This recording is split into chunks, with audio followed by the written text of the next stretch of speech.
They said my great-grandfather's 80-year-old dam was an eyesore and safety hazard, so they bulldozed it while I was at my daughter's wedding. I came home from Autumn's reception to find 80 years of hand-cut limestone blocks reduced to rubble, muddy water rushing wild, and the smell of diesel fumes hanging thick in the evening air. The controlled flow that had protected our neighborhood since 1943, destroyed in 4 hours by a woman who moved here from California 2 years ago. There stood Cordelia Blackthorne on her pristine deck, sipping what looked like champagne, watching raw creek water flood into her own subdivision's storm drains. The HOA notice taped to my mailbox, $12,000 in unpaid infrastructure fees for a dam that existed before her precious neighborhood was even a developer's fever dream. Here's what they don't teach you in HOA president school. Water always wins. And I'm a retired Army Corps engineer who's about to give it some very specific directions. What would you do if petty officials destroyed something your family built with their own hands? Drop a comment with where you're watching from, and tell me your worst HOA horror story. My name's Ezekiel Ironwood, Zeke, to anyone who's earned the right to skip the formalities. Third-generation owner of 15 acres that my grandfather Jeremiah and solved problems with dynamite and determination instead of lawyers and homeowners associations. Jeremiah built our dam in 1943 with hand-cut limestone blocks and old-school German engineering. No mortar, just precisely fitted stones that had been holding back seasonal floods for 80 years. Every spring you could hear the gentle trickle of controlled water over those worn stones, smell the wet limestone mixed with wild mint growing along the banks, and feel the smooth texture of rocks polished by decades of patient water flow. I inherited more than property when Jeremiah passed. I got his stubborn streak and 23 years of Army Corps engineering experience. After 3 tours and a medical retirement, I was perfectly content living in our modest farmhouse, watching my daughter Autumn grow up where bullfrogs sang their evening concerts and afternoon sunlight filtered through oak branches like nature's own stained glass. Then the developers came. Willowbrook Estates sprouted around us in 1995 like mushrooms after rain, cookie-cutter houses for people who thought rustic charm was something you bought at Pottery Barn. Our creek became their water feature. Our flood control became their eyesore. Most neighbors were decent folks, but every subdivision needs its queen bee, and ours came with a California driver's license and the social skills of a particularly aggressive wasp. Enter Cordelia Blackthorne, former city planning assistant, current HOA president for 3 terms running, future migraine in designer clothing. She drove a white Tesla that never seemed to pick up road dust, maintained a yard so sterile it could double as a surgical suite, and had perfected the art of smiling while mentally calculating how much your backward local customs were costing her portfolio. The first shot came 2 months after Autumn's engagement. "Mr. Ironwood," she said, standing on my porch in jeans that probably cost more than my disability check, "we need to discuss your property's integration with community standards." Integration? Like I was defective software that needed updating. "Ma'am, my property was here before your community existed," I replied, watching her dismiss hand-carved porch posts with the same expression she'd use for roadkill. "That's precisely the problem." She produced a folder thick enough to stop bullets. "Your rustic infrastructure poses safety concerns. That dam especially. It's creating liability exposure, and frankly, Mr. Ironwood, some residents find your lifestyle incompatible with our investment protection. My lifestyle. Code for, you people don't belong here." The smell of her expensive perfume couldn't quite mask the scent of premium-grade bullshit and barely concealed contempt. I offered compromise, regular inspections, minor maintenance, whatever would keep the peace. But Cordelia had that predatory look people get when they've decided you're the nail and they're the hammer. Her first unfair act? She called Child Protective Services, claiming my property was unsafe for children because Autumn still visited with her fiancé's kids. Anonymous tip, of course, but the timing was surgical, right during wedding planning. The harassment campaign had begun, and Cordelia had just declared war on 4 generations of my family. But she'd miscalculated one thing about retired military engineers. We don't just build things to last. We build them to survive people exactly like her. 3 weeks after the CPS visit, which thankfully ended with the social worker apologizing for the obvious malicious report, a certified letter arrived that made Cordelia's previous harassment look like amateur hour. $12,000 in retroactive infrastructure fees for my 80-year-old dam. I read the legal gibberish twice, standing in my gravel driveway while the mail truck's diesel exhaust still hung in the morning air like a toxic cloud of bureaucratic bullshit. The rough paper crinkled between my fingers as I processed the sheer audacity. According to HOA consultant Brantley Blackthorne, yes, you caught that last name, my dam was negatively impacting downstream water management systems and required immediate remediation assessment fees. The twisted logic was almost impressive in its audacity. My dam, which had been controlling creek flow since before their subdivision existed, was somehow retroactively responsible for improvements they'd made to handle runoff from houses that shouldn't have been built on a floodplain in the first place. It was like blaming the lighthouse for the rocks. 30 days to pay or face remediation proceedings. Translation: pay up or we'll destroy your family heritage with the enthusiastic efficiency of a toddler with a sledgehammer. But here's where Cordelia made her first big mistake. I'm not just a retired engineer. I'm a paranoid retired engineer who believes in documentation. A quick Google search on Mr. Brantley Blackthorne revealed something my old Army Corps buddies had drilled into me. Always check professional credentials. Turns out this expert was licensed in Texas, but practicing hydrology consulting in Missouri without proper state credentials. Back in my Corps days, we'd seen contractors try this shell game constantly, operate just outside their jurisdiction to avoid oversight and accountability. My sergeant used to say, always verify the license before you trust the expertise, and that advice had just saved me 12 grand and handed me a legal sledgehammer of my own. My counterpunch was swift, surgical, and extremely public. I filed complaints with the Missouri State Licensing Board about unlicensed practice, demanded itemized breakdowns of every alleged improvement the fees were supposed to cover, and requested HOA budget transparency at their monthly meeting, in front of 63 residents who suddenly realized they'd been funding a personal vendetta. The smell of fresh coffee brewing during my late-night research sessions mixed with the satisfaction of watching Cordelia's airtight plan develop its first major leak. A simple license verification had just destroyed months of expensive legal groundwork. Sometimes the most effective weapons are the ones hiding in plain sight. Cordelia's reaction was predictably defensive and spectacularly stupid. She fired off passive-aggressive emails about harassment of professional staff and scheduled an emergency HOA board meeting, conveniently excluding non-residents like me from attendance.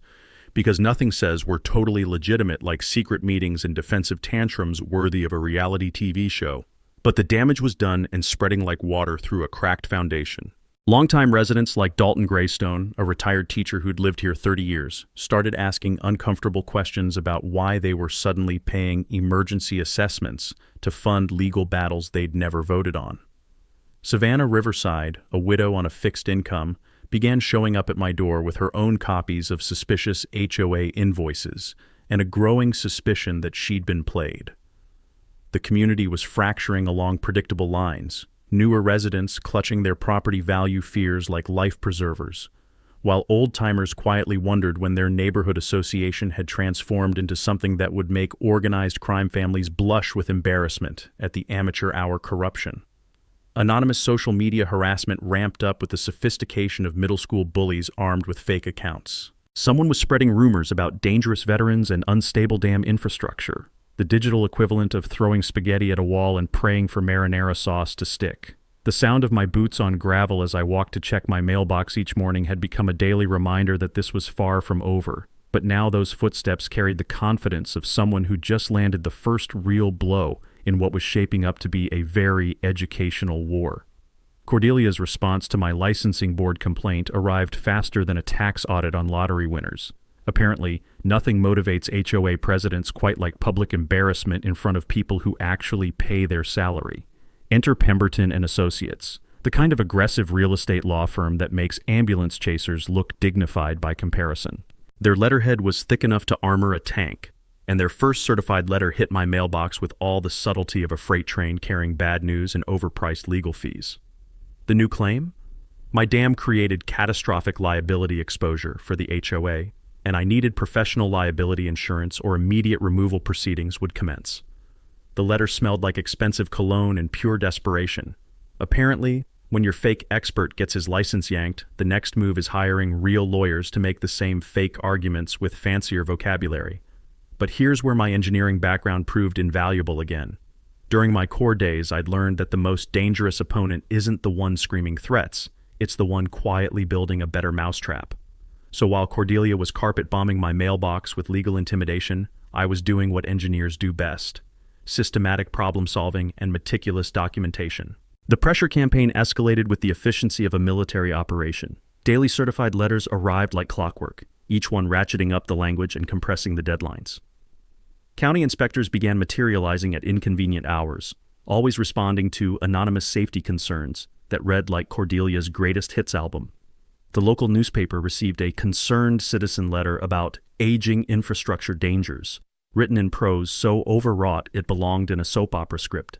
Then, while sorting through the legal avalanche one evening, I discovered something that made my coffee taste bitter with irony. The sound of rustling documents had become my evening soundtrack, but one invoice caught my attention like a fire alarm in a library. Cordelia's legal fees weren't coming from her designer purse. They were being funded through emergency assessments levied on every HOA resident, including the very people she claimed to be protecting from my dangerous dam. My neighbor, Dalton Greystone, confirmed the scam when he appeared at my door clutching his assessment notice like evidence of war crimes. "Zeke," he said, his retired teacher's voice shaking with controlled fury, "I've been paying legal fees to destroy your family's dam. When exactly did we vote to fund this woman's personal jihad?" The answer, of course, was never. Cordelia had been operating like a dictator with a homeowners association, using community funds to finance personal vendettas.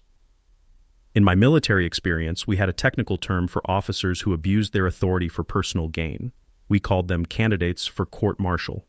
My counterpunch involved strategic precision that would have made my old commanding officer proud. I contacted Marlo Chen, an environmental law attorney who specialized in water rights and harbored a professional grudge against HOA overreach. I filed Freedom of Information Act requests for every county communication about my property. Most importantly, I began documenting each HOA bylaw violation with the methodical thoroughness of someone building a federal case, because that's exactly what this was becoming. The legal discovery revealed what I'd suspected. The HOA had never properly incorporated authority over pre-existing properties. Cordelia had been issuing orders with all the legal validity of a mall security guard trying to arrest federal agents. Multiple board decisions violated Missouri Sunshine Law requirements, and her emergency assessments had about as much legitimacy as a $3 bill printed on toilet paper. From dealing with military bureaucracy, I'd learned that organizations operating on questionable authority absolutely hate having their power challenged in well-lit public forums by people who've actually read the relevant laws. Community response was swift and deeply satisfying. Dalton started attending every HOA meeting armed with pointed questions about financial transparency. Savannah Riverside, that sweet widow who'd been quietly paying assessments she couldn't afford, began organizing other fixed-income residents who'd suddenly realized they were bankrolling someone else's power trip. Clandestine meetings convened in my kitchen, where the aroma of strong coffee mixed with the quiet determination of people who'd finally recognized they'd been systematically conned. We called ourselves Concerned Residents, but we were really a support group for victims of HOA financial abuse. Cordelia's desperation became obvious when she issued a 48-hour emergency abatement notice, claiming sudden dam inspection had revealed catastrophic structural deficiencies requiring immediate demolition. The timing was surgically precise, scheduled for Autumn's wedding weekend, when family obligations would supposedly prevent me from interfering. But Cordelia had made one critical miscalculation about retired military engineers. She assumed I'd choose my daughter's happiness over my family's 80-year legacy. She was about to discover that engineers don't just build structures to withstand natural disasters. We design them to survive human ones too. And I'd been planning for this particular storm since the day she first knocked on my door.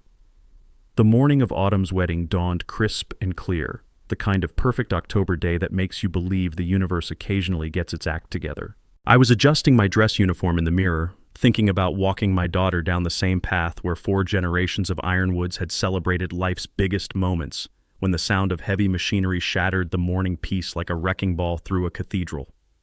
6 a.m., diesel engines roaring to life, the unmistakable hydraulic whine of excavators warming up for destruction. I stepped onto my porch still buttoning my jacket and saw them, a demolition crew positioned around my grandfather's dam like vultures at an all-you-can-eat buffet. Cordelia stood nearby in designer boots that had probably never seen honest dirt, clipboard in hand, directing the operation with the gleeful efficiency of someone who'd timed this moment for maximum emotional devastation. "Emergency safety order," she announced when she spotted me, waving an official-looking document like a conquistador's flag. Structural inspection revealed immediate collapse risk. "We're protecting the community from your negligence."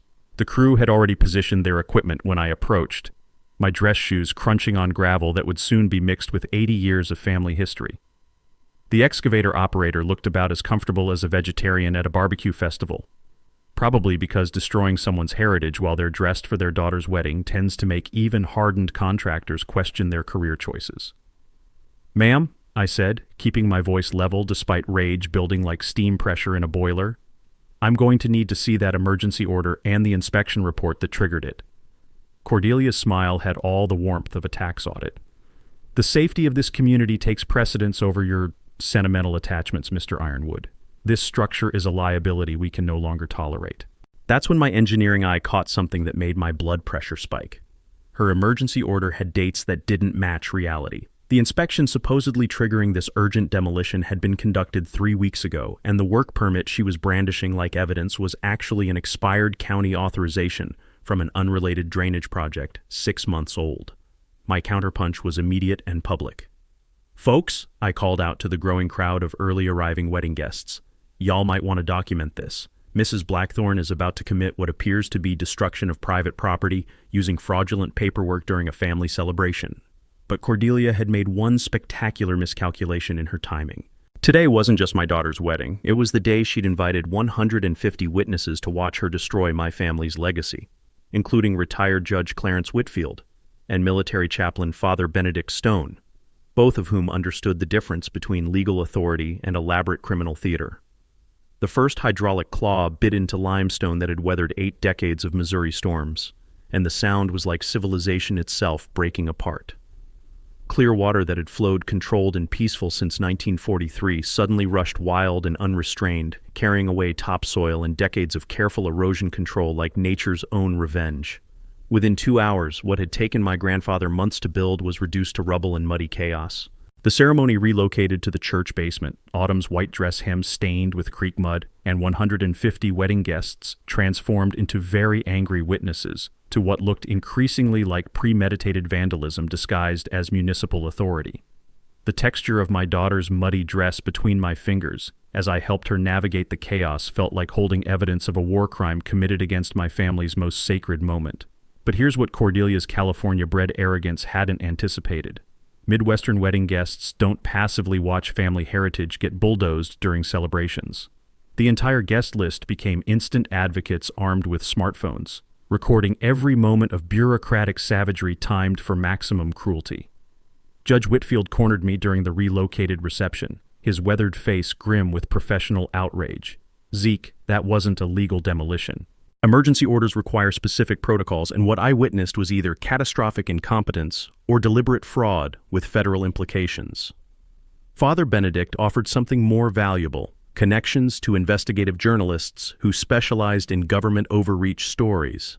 "Son," he said, straightening his collar with hands that had blessed soldiers heading into combat, "sometimes evil hides behind paperwork and procedure, but truth has a way of surfacing like water finding cracks in stone." The immediate consequences were swift and deeply poetic. Uncontrolled water flow began flooding HOA common areas within hours, turning their pristine walking trails into muddy disasters that resembled the aftermath of biblical judgment. Local news picked up the wedding day demolition story by evening, complete with video footage of Cordelia directing destruction, while formally dressed guests watched in horrified fascination. Social media exploded with #JusticeForZeke hashtags and darkly humorous commentary about HOA presidents who apparently objected to happiness occurring near functional infrastructure. Several board members quietly developed amnesia about supporting Cordelia's increasingly unhinged leadership style, but the real game changer was hiding among the wedding debris. As we cleaned up the next morning, wind-blown documents from the flooding had scattered across my property, including water-damaged HOA financial records that had literally blown from Cordelia's yard during the chaos her own destruction had unleashed. Those soggy papers contained secrets that would transform this personal vendetta into a federal criminal case. Cordelia had just handed me the ammunition to destroy her completely, gift-wrapped in the consequences of her own cruelty. The smell of diesel exhaust still hung in the morning air as I smoothed out documents that would redirect the flow of justice exactly where it needed to go. The water-damaged documents scattered across my yard looked like confetti from Hell's own victory party. But as I smoothed out the soggy papers on my kitchen table, the same oak surface where 3 generations of ironwoods had solved family problems, I realized Cordelia's flood had delivered something more valuable than revenge. It had delivered a confession written in her own handwriting. HOA financial records, literally blown from her yard during the chaos, told a story that made her damn obsession suddenly crystal clear. The musty smell of wet paper mixed with the bitter aroma of my morning coffee as I processed what I was seeing. This wasn't about safety, liability, or community standards. This was about covering up theft that would make Bernie Madoff blush with professional admiration.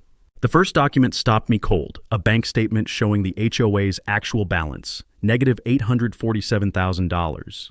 $847,000 in debt from a beautification project that had somehow transformed the neighborhood budget into a financial black hole deeper than Cordelia's moral compass. But that number was just the warm-up act for the main event. Invoice after invoice revealed payments to Blackthorn Landscaping Solutions, a company that existed only in Cordelia's imagination and bank account. $200,000 for landscaping work that had never been performed, maintenance that had never happened, and consulting fees for expertise that apparently consisted of advanced embezzlement techniques and creative accounting worthy of organized crime. The timeline hit me like cold water in the face. Cordelia had been systematically draining community funds for 2 years, using shell companies and fake invoices with all the subtlety of a bank robbery staged during a marching band parade. When residents started questioning rising assessments and declining services, she needed a distraction spectacular enough to justify emergency expenditures and insurance claims. Enter my grandfather's dam, not as a safety hazard, but as a financial scapegoat. The insurance correspondence made my engineer's brain hurt with its sheer audacity. Email chains between Cordelia and an adjuster discussed how catastrophic upstream infrastructure failure could trigger massive coverage for flood damage to common areas. The plan was elegantly simple and thoroughly criminal. Destroy my dam, blame the resulting chaos on failed pre-existing infrastructure, and use insurance payouts to replace stolen money while painting me as the negligent property owner who'd endangered the entire community. My family's 80-year legacy had become the patsy for her 2-year crime spree, but desperation had made Cordelia sloppy in ways that would make career criminals weep with embarrassment. Email timestamps showed she'd been planning insurance fraud before the dam destruction, complete with pre-staged photographs of pre-existing damage to areas that would conveniently flood when my creek ran wild. From my military experience with supply chain corruption, I recognized this level of financial manipulation required either spectacular stupidity or pathological confidence in personal invincibility. Cordelia had apparently embraced both philosophies with the enthusiasm of someone who'd never heard of federal prison.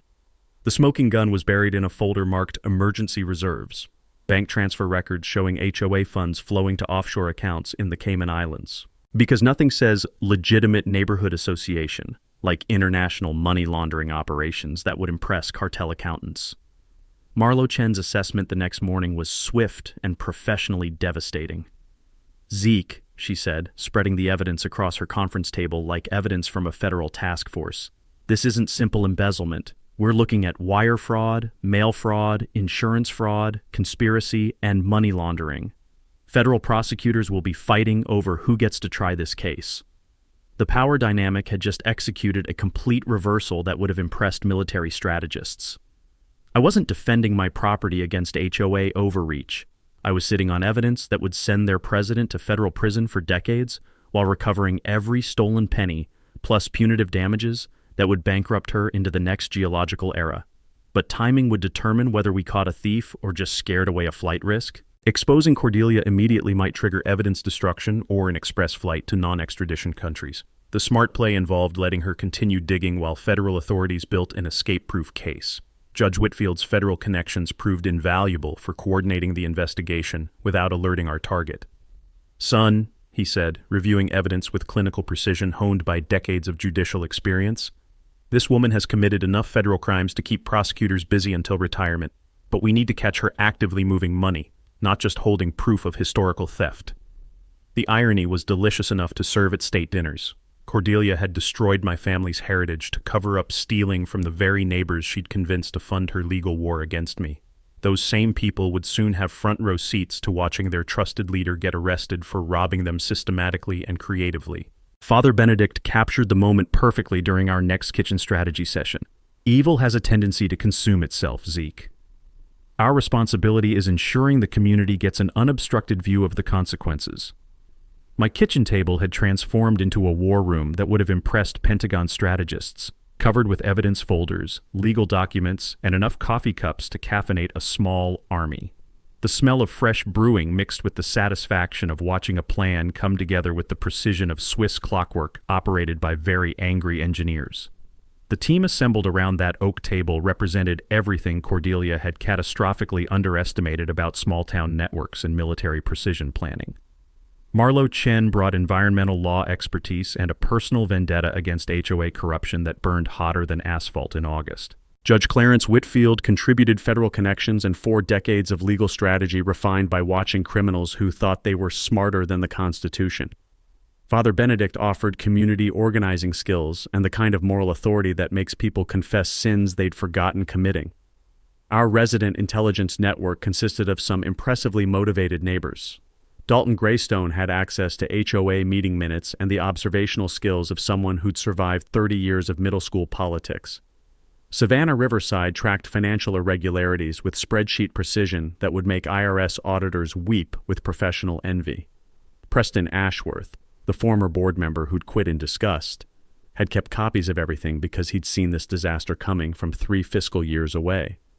Marlo mapped out our legal strategy like a general planning D-Day, but with better coffee and significantly more righteous anger. We document every HOA bylaw violation while preparing criminal referrals for embezzlement and fraud. Civil suits for property destruction would run parallel to challenges against the HOA's fundamental authority over pre-existing properties. From my core days, I remembered that effective attacks hit multiple targets simultaneously. When you're flanked from 6 directions, everything becomes indefensible.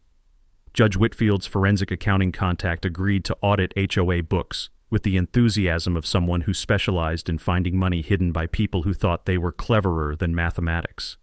His FBI connection would investigate insurance fraud with federal resources and subpoena power that could pierce corporate veils like tissue paper. We'd request asset freezes to prevent further theft while preparing resident class action suits for those illegal assessments that had funded Cordelia's personal legal war. Father Benedict's investigative journalist contacts practically salivated over the story. Bureaucratic corruption, veteran family targeted, community funds stolen, wedding day destruction.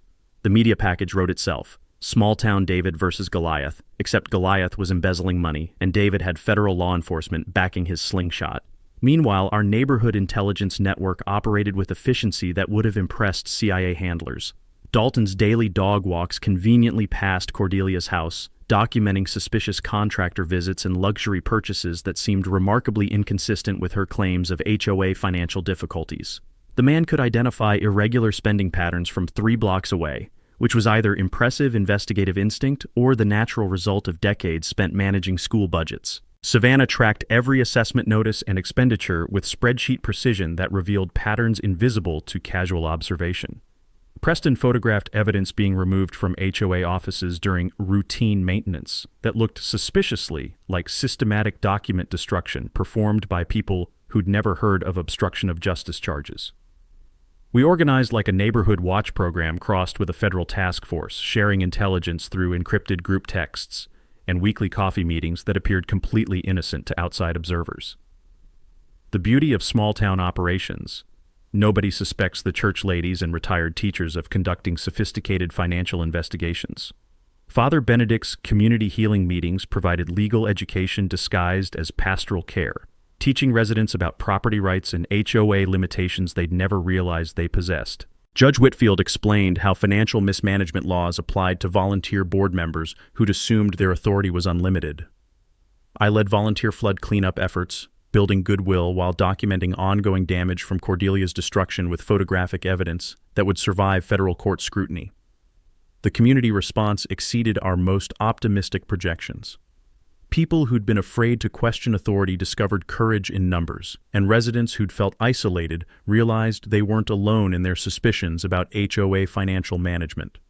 Nothing builds solidarity quite like discovering you've all been systematically conned by the same person. Cordelia's reaction to our methodical approach was predictably paranoid and spectacularly counterproductive. Security cameras sprouted around her property like technological mushrooms after rain. She stopped attending public meetings, sending proxies with talking points that sounded increasingly desperate and legally problematic. Bank records showed asset transfers to offshore accounts accelerating, exactly what federal investigators needed to document active money laundering in real time. My property became the secure document storage facility, organized with military precision that would have made supply sergeants proud.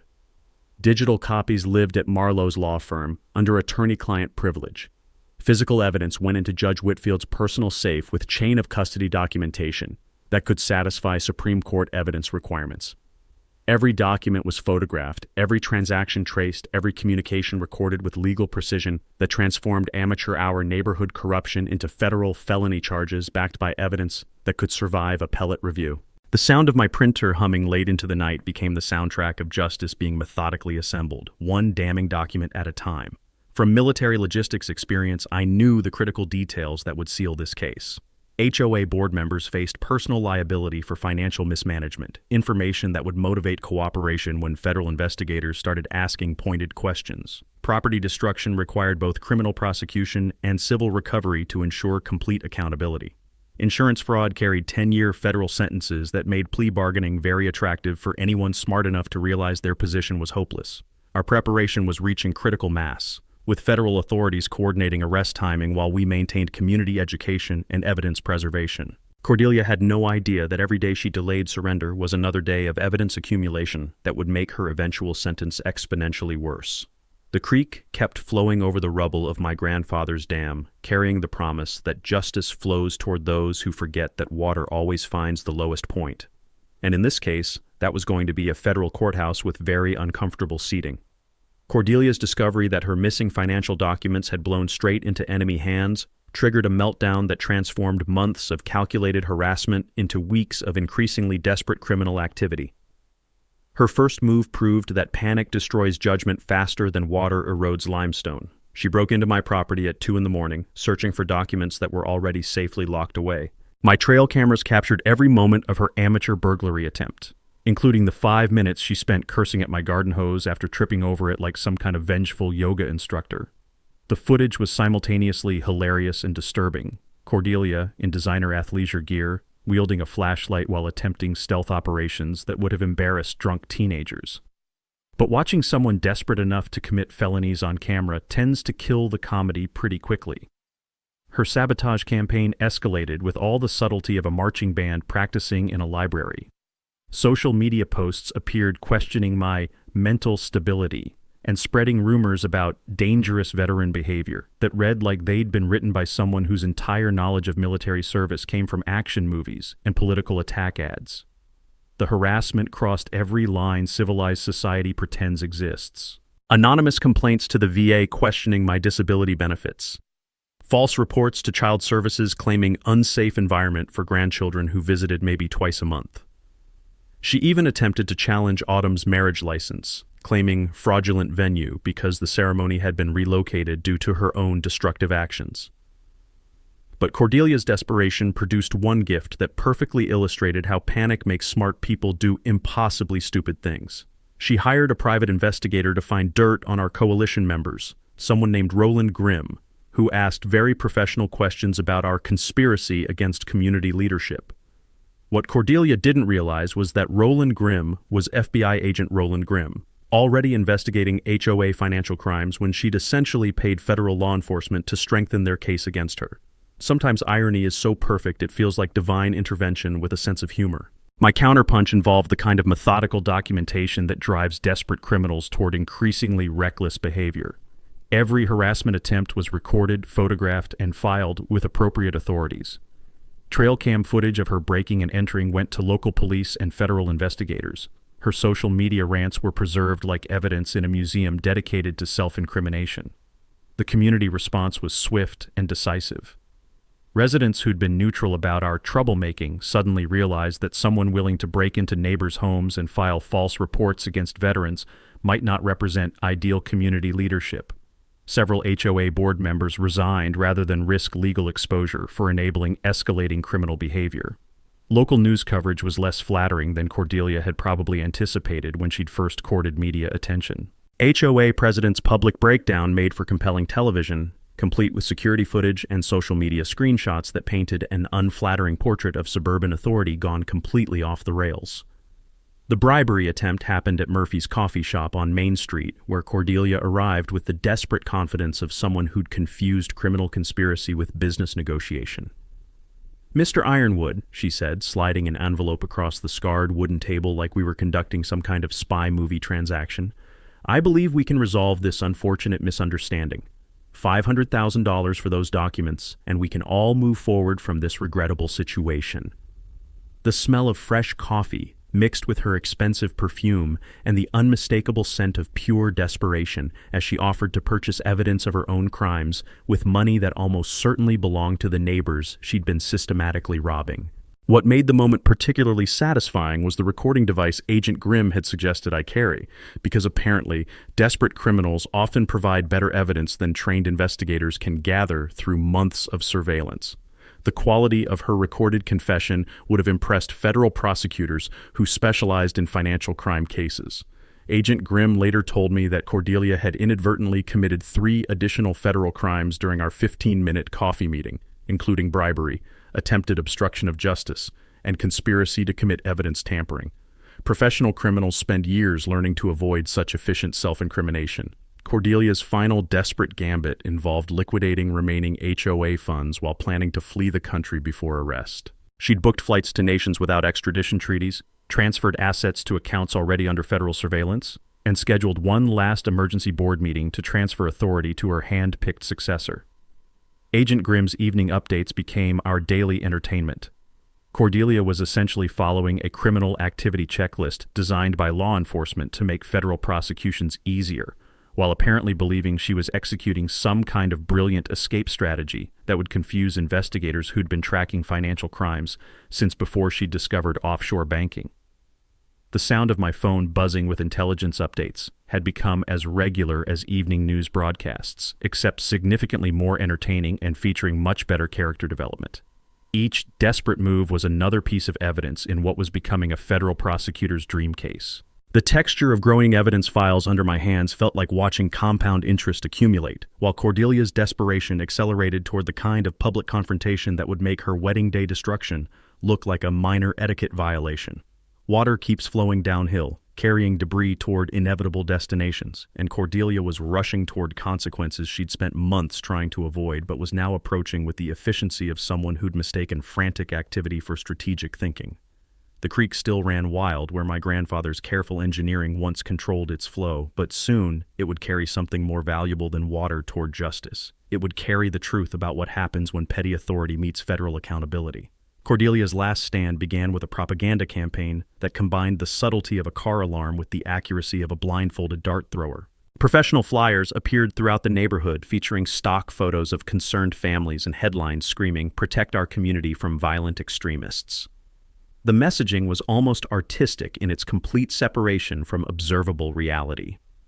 According to Cordelia's alternate universe, I was leading a dangerous militia group of radicalized veterans and disgruntled residents who posed an immediate threat to family safety and property values. The flyers read like they'd been written by someone whose primary sources were dystopian novels and late-night cable news panic attacks. She'd organized an emergency community safety meeting, with all the theatrical production value of a small-town political rally crossed with a particularly dramatic episode of daytime television. The venue was our flood-damaged community center, because nothing says credible leadership like holding meetings in buildings damaged by your own destructive decisions. Her hired security consisted of off-duty police officers who looked professional enough until you realized they were unknowingly providing muscle for someone about to star in a federal perp walk. These guys probably thought they were protecting a concerned citizen from angry neighbors, not enabling the final act of a financial crime spree that would have embarrassed organized criminals. The social media blitz featured sophisticated bot networks spreading fear about property seizure by militant groups and veteran mental health crises threatening neighborhood children. Someone was investing serious money in digital manipulation that might have been effective if our community's idea of social media warfare involved anything more advanced than arguing about school fundraiser logistics on Facebook. But Cordelia's final deception was her criminal masterpiece. Every dollar she transferred to her escape fund was flowing directly into an FBI sting operation so convincing she was essentially paying federal law enforcement overtime to document her money laundering in high definition. Agent Grimm had created a shell corporation so professionally fraudulent that Cordelia was voluntarily funding her own prosecution, with the enthusiasm of someone donating to charity. The technical beauty was mesmerizing to observe.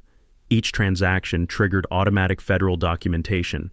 Every communication was preserved for posterity, and her brilliant escape strategy was being live-streamed to prosecutors who were probably using it as educational material for future cases involving spectacularly self-incriminating defendants.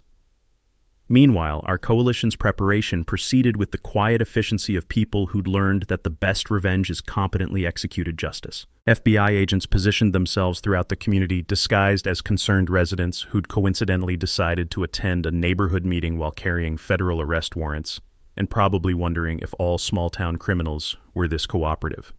Local media crews had been briefed but agreed to maintain silence until the appropriate moment, because nothing improves television ratings quite like live footage of someone being arrested immediately after publicly denying the crimes they're about to be charged with. Judge Whitfield ensured legal observers would document proper procedure. Father Benedict organized what he diplomatically termed a prayer circle for community healing, but which functionally served as a peaceful witness network designed to prevent any future claims of intimidation or procedural violations. Marlo Chen filed final court documents for immediate asset recovery and full community restitution. The irony was so concentrated, it could have been bottled and sold as a premium product. Cordelia had scheduled her propaganda performance in a building damaged by flooding she'd caused, funded by money she'd stolen, while addressing residents she'd systematically deceived, surrounded by federal agents she'd accidentally hired to investigate her crimes. Her arrival was choreographed with dramatic flair usually reserved for political campaigns or particularly ambitious reality television. She emerged from a rented Bentley, almost certainly financed with embezzled community funds, wearing an outfit that projected authority she'd never legally possessed, and confidence that would have been inspiring if it hadn't been so completely misplaced.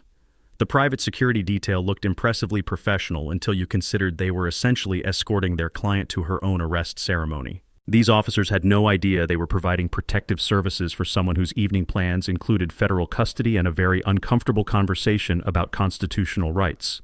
Cordelia's prepared speech focused on protecting community investment from dangerous elements and maintaining property values against extremist threats. She planned to deliver this performance while standing on a stage surrounded by water damage caused by her own vandalism, denouncing people whose money she'd stolen, while federal agents she'd unknowingly funded took notes for her criminal trial.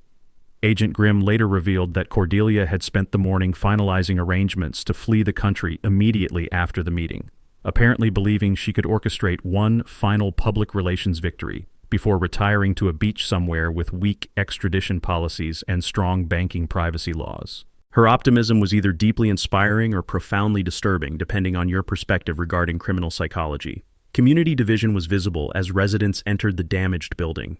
Newer homeowners clutched propaganda materials, genuinely concerned about safety issues they didn't understand.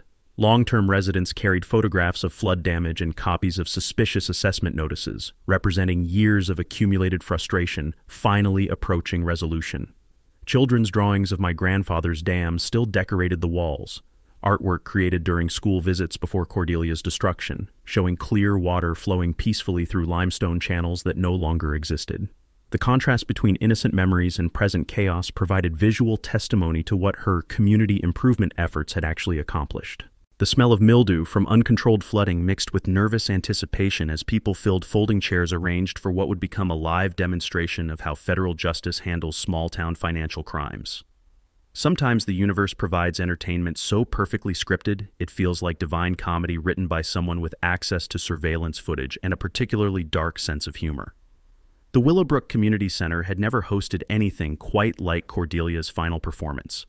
200 residents packed into a space that smelled like mildew and broken dreams, while camera crews positioned equipment with the practiced efficiency of people who specialized in documenting spectacular public failures. Cordelia made her entrance with the confidence of someone who'd confused delusion with strategy, flanked by security guards who looked increasingly uncomfortable as they noticed the unusual number of concerned residents wearing suits and speaking into concealed microphones. Her designer outfit projected authority she'd never possessed, funded by money she'd never earned, for a community she'd systematically betrayed. The PowerPoint presentation was a masterpiece of projection and misdirection. Slide after slide depicted dangerous veterans and property value threats while completely ignoring the water stains covering the walls around her, visual evidence of the flooding her own actions had caused. She spoke about financial responsibility, while federal agents she'd unknowingly hired sat in the audience taking notes on crimes she was about to confess to on live television. "Ladies and gentlemen," Cordelia began, her voice carrying the practiced authority of someone who'd spent years convincing people that theft was community improvement. "We face an unprecedented threat to our neighborhood's safety and investment security. Extremist elements have infiltrated our community, spreading dangerous lies about our financial management while threatening the very foundations of property value protection." The audience reaction split along predictable lines. Newer residents clutched their propaganda flyers, nodding along with rhetoric that painted their neighbors as domestic terrorists. Long-term residents sat quietly, many holding photographs of flood damage and copies of the assessment notices that had funded this elaborate charade. My coalition occupied the front row with the calm confidence of people who'd spent weeks preparing for this moment. Dalton, Savannah, and Preston sat like poker players holding royal flushes, waiting for the right moment to reveal their cards. Judge Whitfield observed from the side, taking notes with the methodical precision of someone documenting evidence for future legal proceedings. Cordelia's fatal mistake came 20 minutes into her presentation, when overconfidence transformed careful lies into brazen admissions. "I personally authorized the removal of that dangerous dam structure," she declared, gesturing dramatically towards slides showing my property. "Because community safety takes precedence over sentimental attachments to outdated infrastructure." The admission of destruction of private property was recorded by multiple cameras and witnessed by 200 residents, but Cordelia was just getting started with her self-incrimination tour. "The HOA exercises full authority over all neighborhood properties," she continued, apparently forgetting that half her audience consisted of people whose property predated her organization by decades. "And we will take whatever legal action necessary to protect our community from troublemakers who spread lies about our financial management." That's when I stood up, approaching the microphone with the unhurried pace of someone who'd been waiting months for this exact moment. "Mrs. Blackthorne," I said, my voice carrying clearly through the damaged room, "thank you for confessing to destruction of private property on camera and in front of 200 witnesses. Now let's talk about something really interesting, like the $847,000 in HOA debt you've been hiding from these residents." The silence that followed was so complete you could have heard a pin drop in the next county. "And the $200,000 you've stolen from your neighbors' pockets through fake invoices to shell companies you control," I continued, pulling out the water-damaged documents that had started this entire investigation. "Should we discuss that on camera, or would you prefer to wait for the federal agents to read you your rights?" Cordelia's face went through a color transition that would have impressed chameleons as the implications hit her like a freight train carrying federal arrest warrants. "Those are lies," she screamed, abandoning all pretense of dignity. "Stop spreading malicious falsehoods. Security. Remove these troublemakers." But her security detail had noticed something she'd missed: the unusually large number of residents displaying federal badges and looking very interested in her response to accusations of financial crimes. Agent Grimm stepped forward with the casual confidence of someone who'd been waiting all evening for his cue. "Mrs. Cordelia Blackthorne, you're under arrest for wire fraud, mail fraud, money laundering, embezzlement, and conspiracy to commit insurance fraud." The sound of handcuffs clicking closed echoed through the sudden silence like the final note of a very expensive symphony. Cordelia's demands to stop this conspiracy and protests about veteran extremists were drowned out by the Miranda warning being read in the patient voice of someone who'd performed this procedure many times before. The community's reaction was immediate and deeply satisfying. Spontaneous applause erupted from residents who'd finally watched justice arrive with handcuffs and federal badges. Tears flowed from elderly neighbors who'd watched their savings disappear into Cordelia's personal accounts. Children asked parents why the mean lady was crying, while police officers explained constitutional rights. Local news cameras captured every moment as Cordelia was escorted from the building she'd damaged, past residents she'd stolen from, toward a federal courthouse where financial crimes were treated with the seriousness they deserved. The live stream went viral within minutes, with hashtags trending that would have embarrassed anyone with functioning shame receptors. National media picked up the story by morning. HOA president arrested during community meeting for massive embezzlement scheme, complete with footage of someone being arrested immediately after publicly denying the crimes she was charged with committing. The remaining HOA board dissolved faster than sugar in rain, unwilling to risk association with federal criminal charges. Community members voted unanimously to create a resident-controlled neighborhood association based on transparency, accountability, and the revolutionary concept that stealing from your neighbors was morally and legally problematic. Agent Grimm later told me that Cordelia had managed to commit 3 additional federal crimes during her final speech, including perjury, obstruction of justice, and making false statements to federal officers who'd identified themselves before the meeting began. The creek outside still ran wild where my grandfather's engineering once controlled its flow. But inside that damaged building, justice had finally found its proper course towards someone who'd forgotten that water always seeks the lowest point, and federal courtrooms tend to be very low indeed. Justice moved swiftly once federal prosecutors had Cordelia's recorded confessions, documented money transfers, and enough evidence to fill a small library dedicated to creative financial crimes. She pled guilty to avoid a 15-year sentence that would have made her eligible for Social Security upon release, receiving 5 years in federal prison, complete asset forfeiture, and a restitution order that would follow her, like a particularly persistent creditor, for the rest of her natural life. The $2.1 million recovery exceeded even our most optimistic projections. Apparently, Cordelia had been more thorough in her theft than anyone realized, including offshore accounts that federal investigators traced with the enthusiasm of treasure hunters armed with subpoena power. Every stolen dollar returned to the community, plus punitive damages that transformed our neighborhood association from bankrupt to better funded than most small-town governments. My personal settlement for property destruction and emotional damages came to $500,000, which felt less like compensation and more like cosmic irony with a very expensive price tag. But money couldn't rebuild 80 years of family heritage. That would require something more valuable than cash. The dam restoration became a community project that would have made my grandfather proud, combining his original limestone with modern engineering that included fish ladders, walking trails, and educational signage explaining how proper water management protects neighborhoods from the kind of flooding that had damaged our community center. Volunteer labor from neighbors reduced costs while building relationships that turned former strangers into something resembling an actual community. Autumn and her husband moved into the renovated farmhouse that spring, making me a grandfather to children who would learn to fish in waters their great-great-grandfather had controlled with hand-cut stone and patient engineering. The sound of young voices echoing across water that flowed clean and controlled felt like the best possible ending to a story that had started with destruction and spite.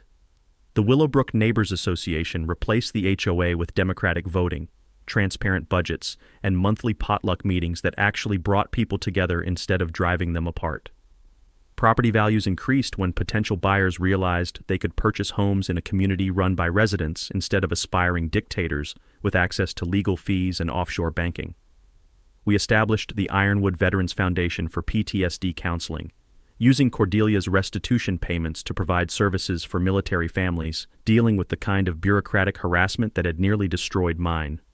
The irony of using her stolen money to help veterans she'd tried to demonize felt like justice, with a sense of humor that appreciated long-term planning. The Willowbrook Environmental Education Center opened near the restored dam, where local schools bring children to learn about water management, community cooperation, and why financial transparency matters in democratic institutions.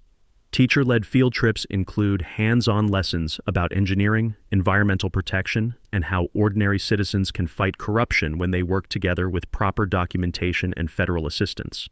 Our annual Freedom from HOA festival celebrates community independence with food trucks, live music, and educational booths about legal rights that most homeowners never realize they possess.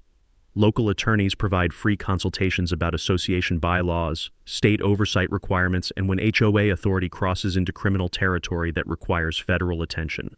The scholarship fund helps young veterans pursue education in engineering, law, and public administration, fields where understanding how systems work prevents the kind of abuse that Cordelia had practiced with such spectacular criminal creativity.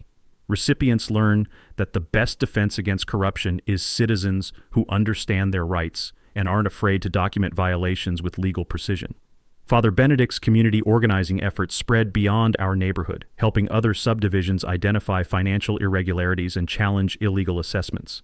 His network of pastoral care meetings provided cover for legal education that transformed confused homeowners into informed citizens capable of asking uncomfortable questions about budget transparency and fiduciary responsibility. Judge Whitfield became our unofficial legal advisor, teaching residents about sunshine laws, financial oversight requirements, and how to request the kind of documentation that makes embezzlement difficult to hide from federal investigators.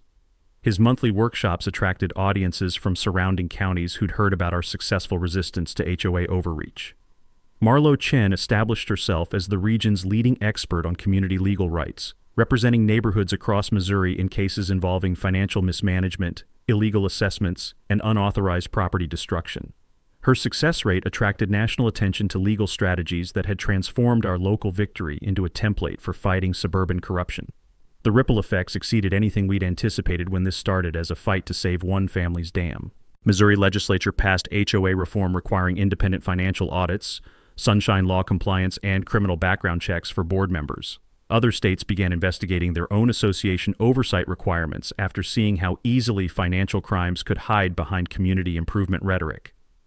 The FBI created a task force specifically for HOA financial crimes, using our case as a training example for investigators who'd previously treated neighborhood disputes as civil matters rather than potential federal crimes involving wire fraud, money laundering, and conspiracy charges that carried serious prison sentences.